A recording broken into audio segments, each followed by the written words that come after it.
BCom 4 semester के छात्र छात्राएं, आज हम आपको आपके सिलेबस से संबंधित एक बहुत महत्वपूर्ण चैप्टर के बारे में बताने जा रहे हैं, जिसका नाम है ख्याति का मूल्यांकन।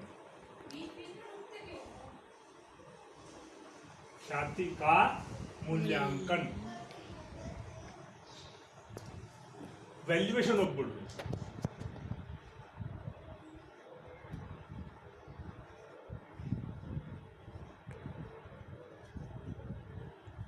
वैल्यूएशन ऑफ गुडविल यानी कि ख्याति का मूल्यांकन। ख्याति, सबसे पहले प्रश्न मन में आता है कि ख्याति क्या है। तो ख्याति, किसी व्यवसाय की प्रसिद्धि ही ख्याति कहलाती है।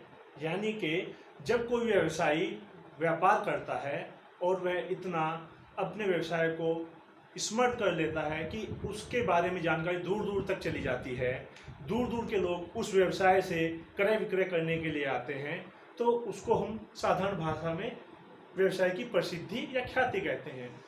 अब ख्याति से होता क्या है? जब कोई व्यवसाय प्रसिद्धि प्राप्त करता है या दूर दूर से ग्राहक उस व्यवसाय से क्रय विक्रय करने के लिए आते हैं, तो उससे जाहिर सी बात है कि उस व्यवसाय का क्रय और विक्रय भी ज़्यादा होगा। यानी कि जब ग्राहक दूर दूर से किसी व्यवसाय का नाम सुनकर, उसके बारे में अच्छी जानकारी सुनकर क्रय विक्रय करने के लिए आएंगे, तो जाहिर सी बात है कि व्यवसाय में बिक्री भी अधिक होगी। और जब किसी व्यवसाय में बिक्री अधिक होती है तो व्यवसाय को लाभ भी अधिक होता है। ये जग जाहिर है कि जब हम कोई अच्छा कार्य करते हैं, जब हम व्यवसाय ज़्यादा मात्रा में करते हैं, तो बिक्री ज़्यादा मात्रा में करते हैं, तो लाभ भी अधिक मात्रा में होगा। तो उसी से संबंधित आज का हमारा टॉपिक है ख्याति का मूल्यांकन। ख्याति का मूल्यांकन में मोरिस ने कहा है, मोरिस ने क्या कहा है? मोरिस एक बहुत बड़े इकोनॉमिक्स हुए हैं।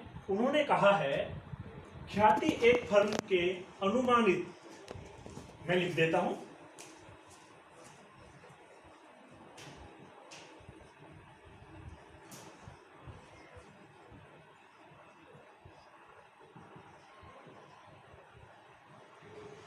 ख्याति एक फर्म के अनुमानित अधिकतम उपार्जन का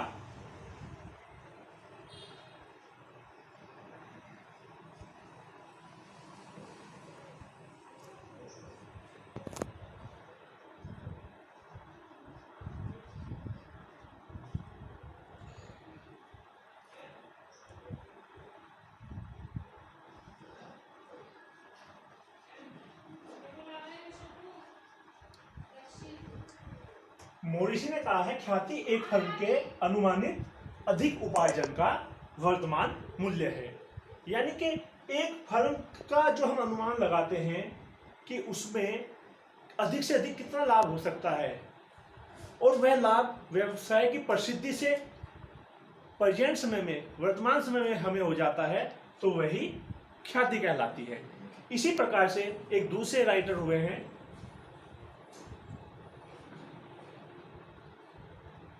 एडलर के अनुसार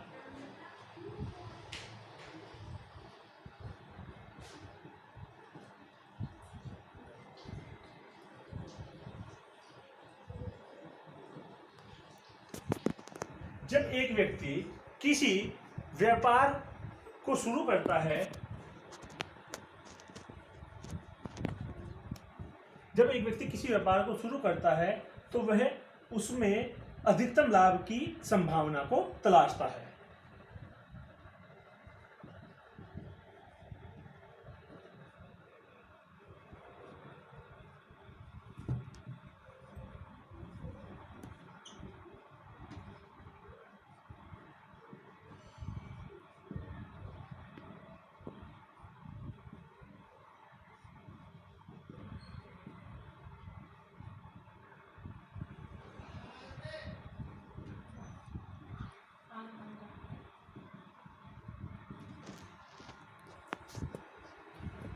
यानी कि एक व्यवसाय को शुरू करने के लिए जब हम उससे अधिकतम लाभ प्राप्त करते हैं और तो वह अधिकतम लाभ ही हमारी ख्याति कहलाता है।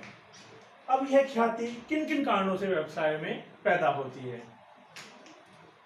तो ख्याति व्यवसाय में पैदा होने के बहुत सारे कारण हैं, कारक हैं, कारण भी कह सकते हैं, कारक भी कह सकते हैं कि ख्याति किन किन माध्यमों के द्वारा, किन किन तत्वों के द्वारा व्यापार में पैदा होती है। ख्याति होने के कारण, यानी कि ख्याति व्यवसाय में क्यों पैदा होती है? तो कारक नंबर 1 आता है व्यवसाय का अच्छा होना, यानी कि बिजनेस का अच्छा होना। जब हमारा व्यवसाय अच्छा होगा तब उसमें ख्याति ऑटोमेटिकली ज्यादा मात्रा में होगी। तो व्यवसाय के मालिकों का मृदुभाषी होना,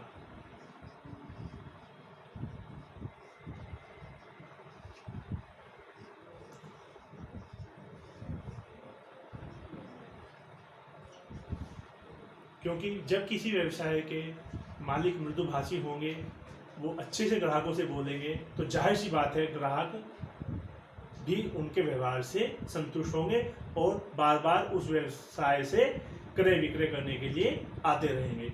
और जब आते रहेंगे तो व्यवसाय में बिक्री अधिक मात्रा में होगी, और जब बिक्री अधिक मात्रा में होगी तो लाभ होगा, और जब अधिक मात्रा में लाभ होगा तो वो लाभ जो है ख्याति के कारण ही व्यवसाय को लाभ होगा। कर्मचारियों की कर्तव्य निष्ठा,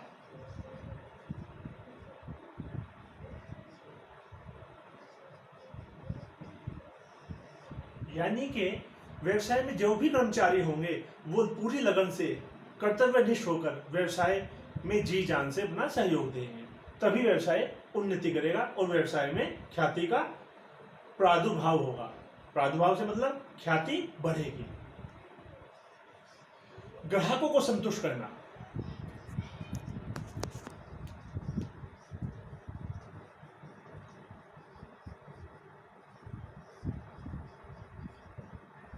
जैसा हमारे प्राचीन ग्रंथों में भी कहा गया है, अतिथियो देवो भव, यानी कि अतिथि जो है देव के समान होता है, देवता के समान होता है।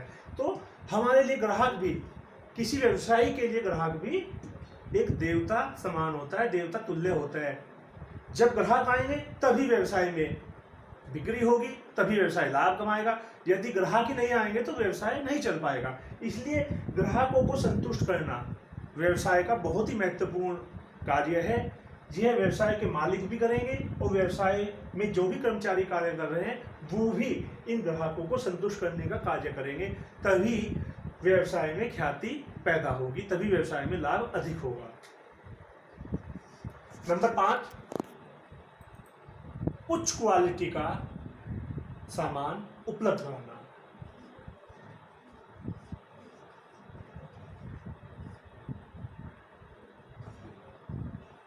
उच्च किस्म का सामान उपलब्ध कराना। किसी व्यवसायी का यह भी महत्वपूर्ण कार्य होगा, कारक होगा कि वह अपने ग्राहकों को उच्च किस्म का सामान उपलब्ध कराए। उच्च किस्म से मतलब वस्तु की क्वालिटी से है, महंगाई से नहीं है कि महंगे से महंगा सामान उपलब्ध कराया जाएगा तभी ग्राहक आएंगे। उच्च क्वालिटी यानी कि हम अपने ग्राहकों को इस प्रकार से अच्छा सामान दें कि वो उस सामान का अधिक से अधिक समय तक उपभोग कर सके, और जिसको उपभोग करने के बाद वो दोबारा से फिर व्यवसाय में क्रय करने के लिए व्यवसाय से नाता जोड़े। तो इससे क्या होगा, हमारे व्यवसाय में बिक्री अधिक बढ़ेगी और ये ख्याति को उपार्जन का एक कारक बनेगा। नंबर 6, सामान की उपलब्धता। अगर हमें अपने व्यवसाय में उन्नति करनी है, अपने व्यवसाय में अधिक से अधिक लाभ कमाना है, तो हमें सामान की उपलब्धता का हर समय ध्यान रखना होगा। यानी कि हमारे व्यवसाय में विभिन्न प्रकार के ग्राहक आएंगे। कुछ ग्राहक मध्यम वर्ग के होंगे, कुछ उच्च मध्यम वर्ग के होंगे, कुछ रिच होंगे, अमीर होंगे, और कुछ निम्न वर्ग के होंगे। तो हमें सभी ग्राहकों के अनुसार उनकी सामर्थ्य, उनके परचेजिंग पावर, उनके क्रय करने की अक्षमता के अनुसार सामान की उपलब्धता व्यवसाय में हर समय रखनी होगी। यदि कोई ग्राहक सामान लेने आता है और हमारे पास वो सामान उसमें उपलब्ध नहीं होता है, अगर हम उसको मना कर देंगे तो वह ग्राहक अपना मन मारकर किसी दूसरी दुकान से सामान खरीदेगा, किसी दूसरे व्यवसाय से सामान खरीदेगा। तो इससे क्या होगा, व्यवसाय को हानि होगी और व्यवसाय उन्नति नहीं करेगा।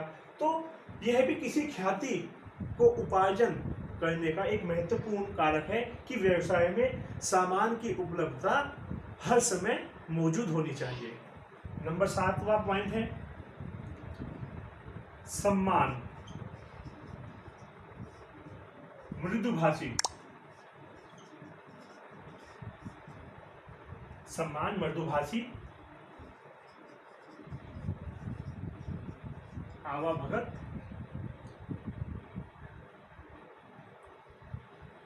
सम्मान, मृदुभाषी, आवाभगत,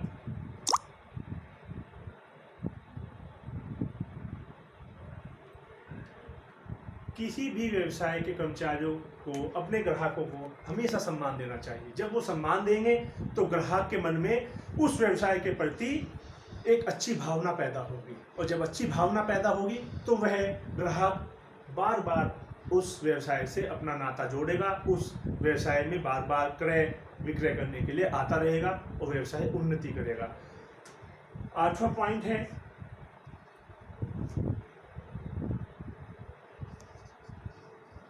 धोखा न देना, कम लाभ लेना,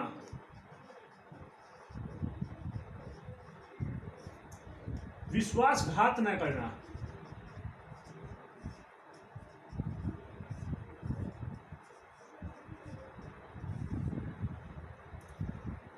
अगर हमें अपने व्यवसाय को उन्नत करना है, बढ़ाना है, चारों दिशा में फैलाना है, तो हमें ये ध्यान रखना होगा कि हम अपने ग्राहकों को धोखा ना दें, पहली बात तो।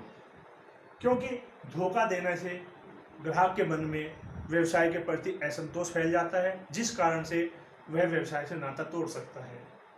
और हमें ऐसा नहीं सोचना चाहिए कि यदि कोई ग्राहक आ गया तो हम एक बार में ही उससे सारा का सारा लाभ ले लें। हमें ये सोचना चाहिए कि अगर हम कम लाभ लेंगे तो वह ग्राहक बार बार व्यवसाय में आएगा, और जब वह बार बार व्यवसाय में आएगा, व्यवसाय से क्रय विक्रय करेगा, तो हमारा सामान जो है अधिक मात्रा में बिकेगा और हमें बार बार लाभ होता रहेगा, जो कि एक व्यवसाय का बहुत महत्वपूर्ण गुण है। लाभ कम ले लिया जाए लेकिन बार बार लेते रहें, वह ज्यादा अच्छा होता है, बशर्ते कि लाभ एक ही बार में ज्यादा लिया जाए और बाद में ग्राहक व्यापार में आ ही नहीं। और विश्वासघात न करना, हमें अपने ग्राहकों के साथ कभी भी विश्वासघात नहीं करना चाहिए। इस बात का सदैव ध्यान रखना चाहिए कि विश्वासघात करने से ग्राहकों का मनोबल टूटेगा और ग्राहक जो है व्यवसाय से नाता तोड़ सकते हैं। और भी बहुत सारे पॉइंट आप लिख सकते हैं जो आपके मन में आ सकते हैं। ये ख्याति के कारक हैं कि जिनके कारण व्यवसाय की ख्याति बढ़ेगी, व्यवसाय में ग्राहकों का ज़्यादा मात्रा में आना जाना होगा, जिसके कारण व्यवसाय का ज़्यादा से ज़्यादा मात्रा में विक्रय होगा और ज़्यादा से ज़्यादा मात्रा में लाभ होगा। आज के टॉपिक के लिए आप लोगों का धन्यवाद। अगर आपको पसंद आए तो आप ज़रूर कमेंट्स कीजिएगा। ये एक छोटी सी शुरुआत थी इस लॉकडाउन के समय में। सभी छात्र छात्राओं का ध्यान देने के लिए, सुनने के लिए धन्यवाद।